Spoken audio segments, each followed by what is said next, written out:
What's up, guys? I'm gonna be opening a Pokemon tin of Paldean Fates. Carl, can you hold the camera? Okay.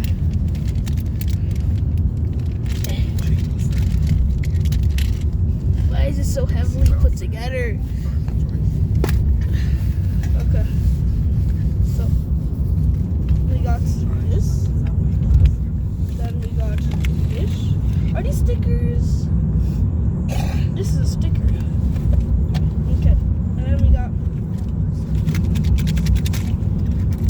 2 packs, cards. Which one should we open first, Carlo? This one? Okay, so I'm opening this one first.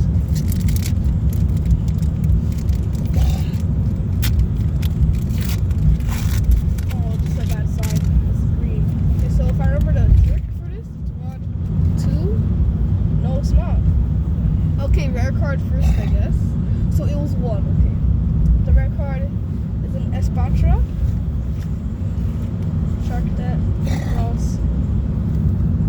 Flip. Kobucho. Ultra Ball. Oinkoloing. And all that. Rare card.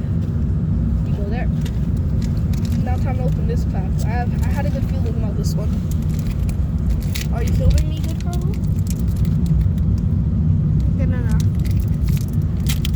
Can they see what I'm doing? Yeah. Okay, so 1 and 1. That should be good. So, Fire Energy, Ralts, Toadstool, Clobbopus, Frigipax, Artisan, Lantern, Shiny. Woo! Oh, that's a cool Charmander. Oh, that's actually really cool, Raichu. So these are some of the hits we got. A shiny Wigglytuff. A Raichu. Evolution.